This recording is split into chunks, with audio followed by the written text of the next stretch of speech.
propos de fuite, il y en a une dont on a eu connaissance il y a quelques heures dans le New York Times qui laisse penser qu'une erreur a été commise dans le ciel au-dessus de la mer Noire et qu'elle aurait pu être fatale. Elle aurait même peut-être pu être considérée comme un acte de guerre. On va vous expliquer cela. Il s'agit d'un avion de chasse russe qui a été à 2 doigts d'abattre un avion espion britannique. En réalité, il a eu le sentiment, le pilote russe, de recevoir cet ordre. Il a interprété un ordre comme étant la consigne de tirer. Il a tiré. Et là, il y a eu une défaillance technique qui a dévié le tir. Vous voyez, vraiment l'enchaînement catastrophique. Mais qui témoigne évidemment, enfin, qui est la traduction d'une fébrilité et d'une prise de risque permanente dans un contexte de tension maximum. Regardez ce que disent les responsables américains cités par le New York Times. Le pilote russe d'un Su-27 a mal interprété ce que lui a dit un opérateur radar au sol. Il pensait en effet avoir l'autorisation d'abattre l'appareil ennemi. Le pilote a alors tiré sur l'avion britannique habité, mais le missile ne s'est pas déclenché correctement. Et Ben Wallace, le Britannique Ben Wallace, écoutez, confirme ceci. Le 29 septembre, un RAF RC-135 River Joint non armé, un appareil Istar civil, lors d'une patrouille de routine sur la mer Noire, a été intercepté par 2 Su-27 russes armés. Il apparaît que l'un des Su-27 a lâché un missile à proximité du River Joint de la RAF, au-delà de la portée visuelle. À la lumière de cet engagement politiquement dangereux, j'ai communiqué mes préoccupations directement à mon homologue russe, le ministre de la Défense russe, Shoigu, et au chef d'état-major de la Défense à Moscou. Alors, d'abord, général, est-ce que ça peut être une erreur ? Est-ce qu'un pilote de chasse, entraîné comme ils le sont quand même, peuvent mal interpréter une consigne venant du sol ? Tout est possible, malheureusement, tout est possible. C'est pour ça qu'il faut beaucoup d'entraînement, il faut que les gens soient hyper entraînés, il faut que les procédures soient extrêmement claires, il faut que le langage entre les opérateurs au sol, les opérateurs en vol, soit parfaitement connu et maîtrisé. Et plus vous avez une certaine tension, comme c'était le cas, peut-être qu'on peut rappeler en 2 mots de quoi il s'agit. C'est dans le cadre des missions de l'OTAN, un appareil de renseignement britannique. C'est la version militaire de renseignement électromagnétique dérivé au départ d'une plateforme de Boeing 707. Alors c'est un RC-135 RC-135, oui. Rivet Joint. Alors Rivet Joint, c'est quoi Rivet Joint, ça veut dire que il y en a 3 exemplaires en Grande-Bretagne. Il est bardé d'électronique, en fait, et d'antennes. Et son rôle, c'est de recueillir du renseignement électromagnétique.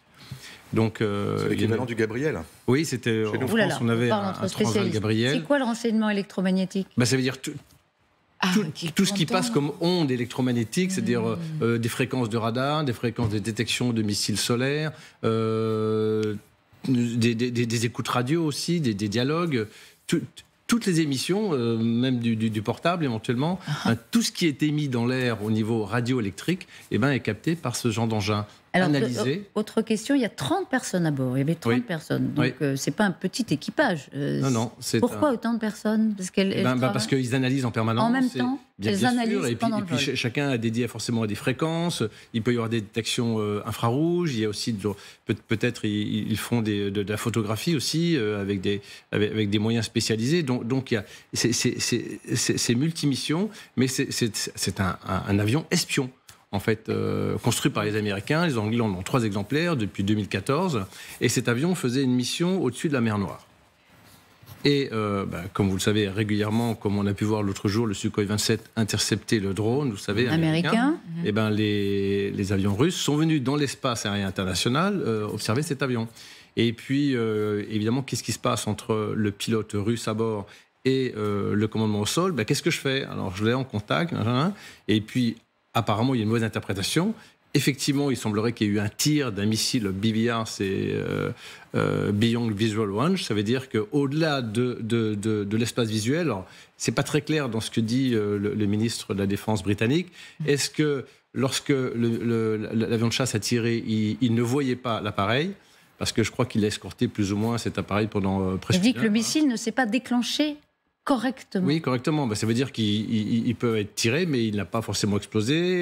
Est-ce qu'il est passé à côté? Non, mais on a quand même la conjonction de deux facteurs, deux éléments fous. Un pilote qui ne comprend pas la consigne, il tire, et le missile qui ne part pas correctement. Je veux dire, est-ce que tout ça est vraisemblable? Absolument. Est-ce que ça peut être une opération d'intimidation des Russes à l'égard des alliés de l'Ukraine? Et est-ce qu'on a échappé à une catastrophe? Oui, alors on a échappé à une catastrophe, effectivement, parce que l'avion aurait pu être abattu. Ça, c'est clair. Et c'est pour ça d'ailleurs que le ministre de la Défense britannique a dit, dorénavant, tous nos avions de renseignement seront escortés par des chasseurs. Il le dit à la fin de son allocution. Et des Eurofighters dans le cas des Britanniques ou des Rafales pour le cas français, pour éviter ce genre d'incident. Donc on est passé, c'est ça quand même, ça fait froid dans le dos. Ah oui. On est passé à côté d'une catastrophe. Et c'était en septembre. Et c'est le 29 septembre. Plusieurs mois avant l'incident que vous décrivez, mon général, sur le drone. Oui, parce que évidemment, quand on se dit qu'on a échappé à cet accident, on se dit que c'est possible, non pas à tout instant, mais il y a un degré de probabilité que dans ce contexte très très inflammable, il y ait ce type d'accident. C'est très inquiétant. Il n'y a pas de. C'est la même problématique entre la Chine et Taïwan, où tous les jours il y a des avions qui sont les uns contre les autres. Et des bateaux. Et des bateaux, oui. Évidemment, bien sûr. Alors, ce qui m'intéresse dans cette affaire-là, deux choses. D'abord, la première, c'est pas annexe, puisque la défaillance du missile en question, c'est intéressant. On s'y arrête pas, mais alors évidemment, ça arrive à toutes les armées, j'entends bien, etc. Mais je pense que ça aussi met le doigt sur les problèmes techniques de cette armée russe, qui, on le sait, on l'a vu avec les chars, on l'avait avec d'autres modes militaires, si je puis dire, qui a vraiment, à mon avis, quelques problèmes de logistique et disons technique. La première chose, et la deuxième chose que je voudrais dire, c'est rappeler une histoire bien ancienne qui avait failli provoquer une grosse catastrophe. C'est un U-2 qui avait été abattu par les Russes en 1962. Pardon, un U-2, c'était un avion espion justement américain, mais qui était habité que par un seul pilote. C'est la différence. Et puis c'était juste un avion qui prenait des photos, qui était au-delà de la stratosphère. C'est un avion qui volait ou de l'atmosphère, je sais pas. Enfin bon, en tout cas, il était à lui. La grosse différence, c'est qu'il était au-dessus. Oui, mais j'allais le dire, elle était au-dessus de l'espace aérien russe, effectivement, soviétique en l'occurrence, et il s'est fait abattre. Le pilote a été récupéré, et on en a fait toute une histoire, mais finalement, il a été échangé quelques années plus tard, et voilà, quoi. Gary Powers s'appelait.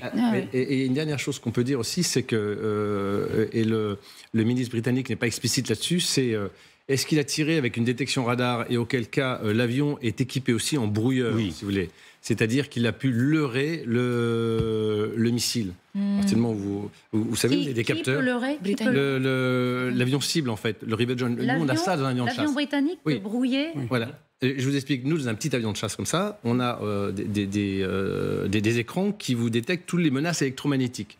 Donc vous avez une menace électromagnétique d'un radar qui vous cherche, puis d'un radar, d'un chasseur, par exemple, vous avez des voyants qui s'allument, attention, c'est un chasseur. Et après, on a aussi la détection du moment où il passe en mode de tir. C'est-à-dire que son radar se concentre sur vous, et là, ça veut dire qu'il est en train de tirer le missile.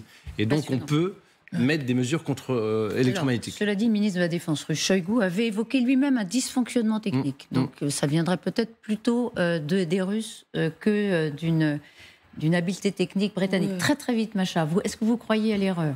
Non, je crois pas. Excusez-moi. Ce n'est que mon avis, peut-être c'est complètement con. Mais je voulais dire qu'il est très important qu'il a tiré. Le pilote, il a tiré. Il a pris cette décision, je ne sais pas si il a mal entendu, il a pris la décision, il a tiré sur le territoire international. Pour moi, ça veut dire que les Russes veulent contrôler la mer Noire à tout prix, au niveau de Turquie, au niveau de Bulgarie, Crimée ou Sochi. Ça veut dire qu'il n'y a pas de territoire international sur la mer Noire, c'est le territoire russe. En tout cas, et deuxième chose, d'où hasard, et même si c'est Shoigu qui a dit que non, c'est peut-être un truc technique, évidemment, on ne peut pas faire confiance à Shoigu.